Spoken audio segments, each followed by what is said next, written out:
ഈ തൊണ്ടി മുതൽ തിരിമറി കേസിൽ ആന്റണി രാജുവിനെതിരെ അച്ചടക്ക നടപടിക്കൊരുങ്ങുകയാണ് ബാർ കൗൺസിൽ. ആന്റണി രാജുവിനെ നോട്ടീസ് നൽകി മറുപടിക്ക് ശേഷമാകും നടപടി ഉണ്ടാവുക. ഷപ്ന വിവരങ്ങളുമായി ചേരുന്നുണ്ട്. ഷപ്ന, ആന്റണി രാജുവിനെതിരെ ബാർ കൗൺസിലിന്റെ കൂടെ നീക്കം വരുന്നു. ഈ ആന്റണി രാജു ഇപ്പോഴും പറഞ്ഞത് താൻ നിരപരാധിയാണെന്നും അപ്പീൽ നൽകുമെന്നുമാണ് പറയുന്നത്. ഇപ്പോൾ ഈ ബാർ കൗൺസിലിന്റെ നീക്കങ്ങൾ എങ്ങനെയാണ്? സെതു, ഈ വരുന്ന 10-ാം തീയതി ബാർ കൗൺസിലിൻ്റെ യോഗമുണ്ട്. ഈ ബാർ കൗൺസിലിൻ്റെ യോഗത്തിൽ അച്ചടക്ക നടപടിക്കുള്ള ശുപാർശ ഉണ്ടാകും എന്ന് തന്നെയാണ് നമുക്ക് ഈ ഘട്ടത്തിൽ മനസ്സിലാക്കാൻ സാധിക്കുന്നത്. കാരണം ആന്റണി രാജുവിനെതിരെ കോടതി ശിക്ഷ വിധിച്ച സാഹചര്യത്തിൽ അഭിഭാഷക വൃത്തിക്ക് ചേരാത്ത നടപടിയാണ് ഉണ്ടായിട്ടുള്ളത് എന്ന് തന്നെയാണ് ബാർ കൗൺസിലിൻ്റെ നിഗമനം അല്ലെങ്കിൽ വിലയിരുത്തൽ.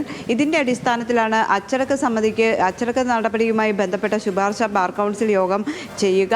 ഏതായാലും ബാർ കൗൺസിലിൻ്റെ യോഗം 10-ാം തീയതിയാണ് നടക്കുന്നത്. ഈ 10-ാം തീയതി ആയിരിക്കും ഇത്തരത്തിലുള്ള ചർച്ചകൾ നടക്കുക.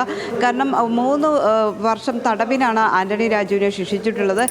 കോടതി ശിക്ഷിച്ച സാഹചര്യത്തിൽ ഈ തൊണ്ടി മുതൽ തിരിമറിയുമായി ബന്ധപ്പെട്ട് അഭിഭാഷക വൃത്തിക്ക് ചേരാത്ത നടപടിയാണ് ഉണ്ടായിട്ടുള്ളത്. ഒരു അഭിഭാഷകനായിരിക്കെ ഇത്തരത്തിൽ ഈ തൊണ്ടി മുതലിൽ കൃത്രിമം കാണിച്ചു എന്നുള്ളത് ഗുരുതരമായ ഈ ബാർ കൗൺസിലിൻ്റെ നിയമങ്ങൾക്ക് വിരുദ്ധമായ നടപടിയാണ്.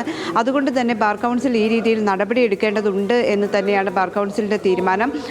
10-ാം തീയതിയുള്ള യോഗത്തിന് ശേഷമായിരിക്കും അച്ചടക്ക നടപടിയിലേക്ക് ശുപാർശ ചെയ്യുക. ആദ്യം നോട്ടീസ് നൽകും.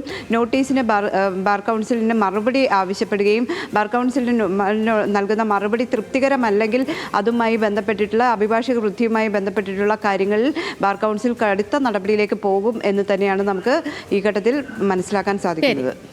ഓക്കെ, ശരി ഷപ്ന.